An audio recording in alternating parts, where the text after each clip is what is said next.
I don't know about you, but I am in shock over the fact that next week is Thanksgiving. What in the world? Where did 2024 go? It is just flying by. I hope that you have had a good year. And I hope that as you have been celebrating the Thanksgiving season here, I like to think of it a whole season of just pouring into thankfulness and just gratitude for all that God has given us. Following Thanksgiving is Black Friday, and I'm going to give you a little bit of hint. I'm going to have a sale next week on some of the courses. So make sure that you stay tuned and you stick around for all that information because if you've been thinking about the tidy home or your homeschool blueprint, it's going to be a great time for you to be able to get in. But today we're going to talk about navigating teaching children differently, specifically boys and girls. And I do have quite a bit to say on this, and we're going to keep it hopefully short and sweet and punchy and give you some really good tips, things, practical advice that you can just begin to implement today in your homeschool to see success as you navigate and learn how to teach them differently. Welcome to Little by Little Homeschool Podcast, where you'll learn tips and strategies that will empower you to home educate your children. I'm Leigh Nguyen, a homeschool mom of over 12 years, which includes 2 graduates. When I started homeschooling, I was pretty much on my own and was desperate for encouragement and help. My mission is to be a source of encouragement and help to you. Whether you are just beginning your homeschool journey or you're deep into the homeschool lifestyle, Little by Little Homeschool wants to help you stay the course because all the time you are investing into your children is completely worth it. If you're ready to take your homeschool to new levels, keep listening. Our culture, the society we live in as a whole, and honestly, I don't think it is as a whole. I think we know these things. I just think that we are pumped so full from media and just different outlets that are pushing certain narratives and certain agendas, and they are just sometimes the loudest voice. And so I think it can feel like it is everywhere. But if you really stop and think and look around, it probably isn't. But we are told that boys and girls, there is no difference. They are the same. Yes, they are created equally, and God sees them as the same, loves them as the same, and they are redeemed the same. And that does not matter. Whether they're a boy, girl, gender, it does not matter. But you are performing this great social experiment within your home. And if you have boys and girls, you are seeing the difference. And even if you just have boys or just have girls, you can look at your friends or family who have children of the opposite sex and you are saying they are not always the same. Yes, they have some of the same needs, some of the same wants, but there are some great differences. And it can be very obvious from the time that they are very young. My firstborn was a girl, and she was just the sweetest thing, would snuggle, make these sweet cooing noises. 2 years later, I had a boy. I don't know if he made any cooing noises. He made lots of grunts and lots of noises that were, I was like, what in the world? I thought that babies make these sweet little sounds, and it was not always sweet little sounds. He let me know in a more aggressive way what he was thinking and feeling. And they can just be so different. And that continued on. My daughter, my boys will say, like, oh, she was so cooperative and this doesn't mean it's always with girls, but I have just in my own experience of the little ecosystem I have here with my home, she's also a firstborn. So she wanted to please and just is a bit more of her personality. Her and her daddy have a lot of the same traits and qualities, wonderful, wonderful qualities, and so easy to live with and work with. And my boys, not so much. My older son, is a bit more like me, and the youngest, he's somewhere there in the middle. But they were different. Pulled them home from school, and so I was homeschooling a 3rd grader, a 1st grader, and a preschooler, and then have gone all the way through with all the different grades, and there was definitely different approaches that I took. So that's what I'm gonna touch on here today for you. My first biggest advice when it comes to teaching children differently is to do as many family subjects as you can. So these would be your content subjects. Do all of the science, the history, the geography, the art, the music, do it all together. You're going to watch and see how they interact differently with those subjects. And it's not necessarily always a boy-girl thing. You might have a child, doesn't matter if they're boy or girl, they just are more inclined to understand and grasp and get excited about the science and the math subjects. And there may be another one that enjoys writing poetry and reading history and finding out about great literature and art and studying those. When you come together as a family, it's a really neat thing. It's a great dynamic that you guys get to work through together. And it doesn't matter how many boys you have, how many girls you have. You might notice the boys are a little bit more ruckusy. They might be climbing on the tables. They might want to do more hands on types of things, but that's okay. But I highly recommend when you're trying to navigate teaching multiple children, which there is an episode, I think it's episode 297. I'll link that in the show notes. That's really going to help you with that as well as teaching multiple different ages and different stages at the same time. But overall, just try to do as many subjects as you can family style. This also helps kids to get an understanding and a grasp of different personalities and different ages. When you have, say, a fifth grader and then you have a preschooler and you are homeschooling them together and you're doing a science project or a science experiment, let those older children come alongside and help the younger ones to understand and to teach them. There's just it's something just so neat about homeschooling, and people will say, "How are your kids going to learn? They're not with kids of their same age." Learning actually happens and solidifies a lot better when you're with kids of various ages. So, when it comes to teaching children differently, boys, girls, figure out how they learn best for the skill subjects. There is an episode about skill versus content subjects, and I will link at that in the show notes for you as well. So, figure out how they learn best for those skill subjects of the math. Well, how do they learn how to do the math in the order that it is all laid out for them?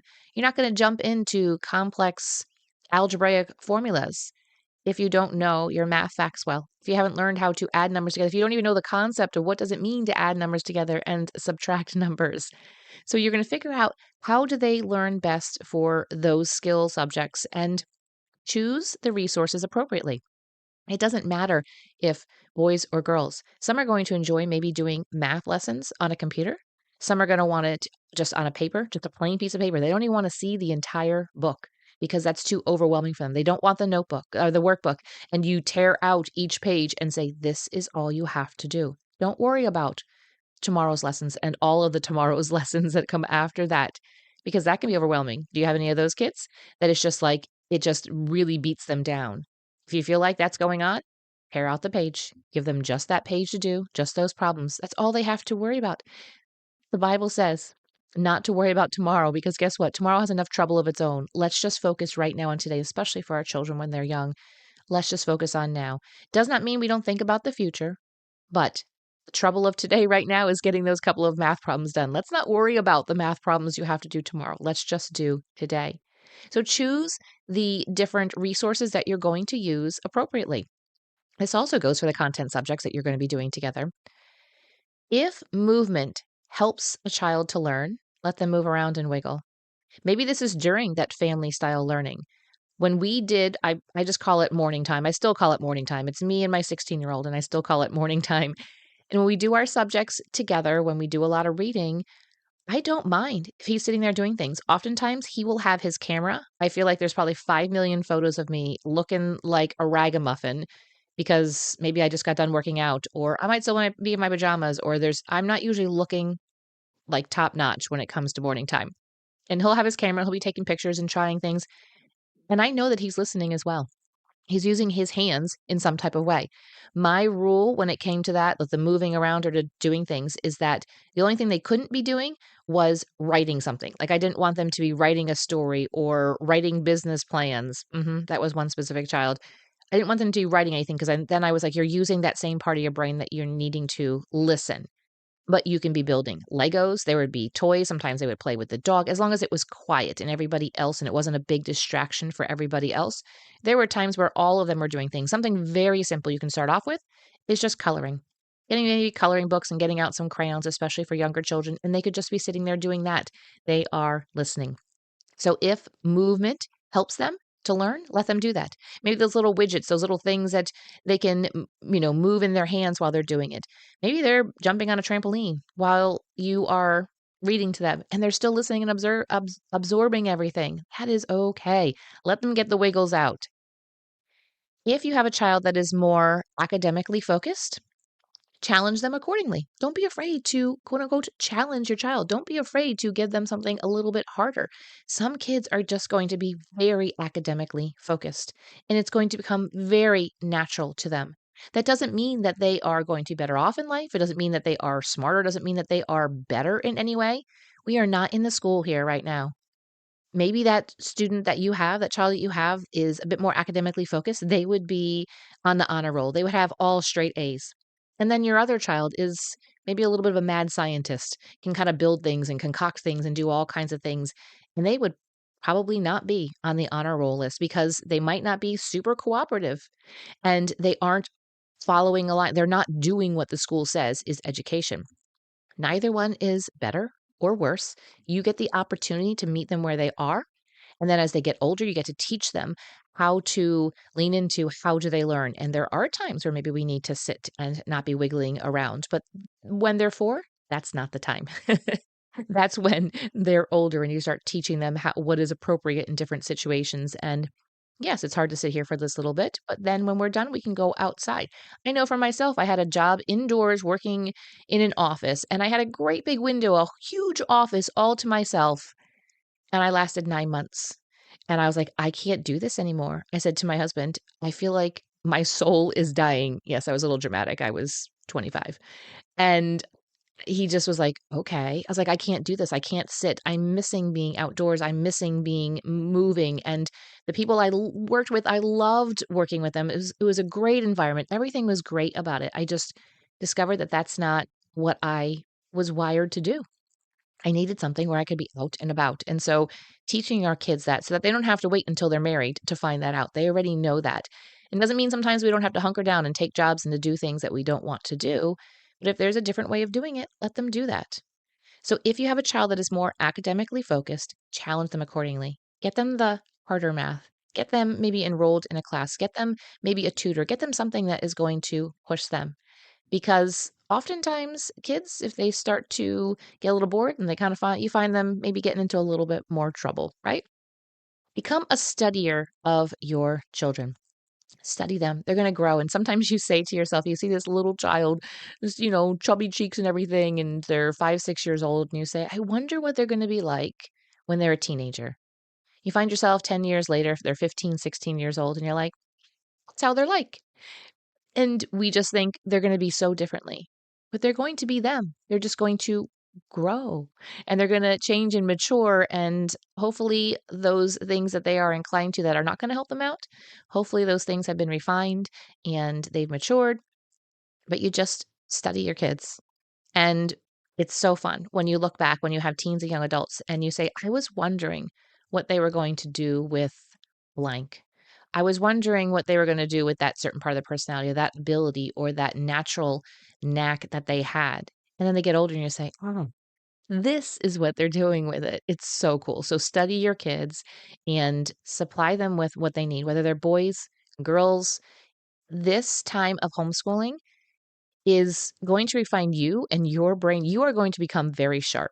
Your problem solving skills are going to become like top notch, like ace problem solving skills. After this, I don't know. I feel like corporations should hire homeschool moms who have graduated all their kids because, we have a little bit, maybe a little bit more time, but we are phenomenal. Problem solving skills it's just off the charts. So don't be afraid to lean into that and all that you will get to learn as well.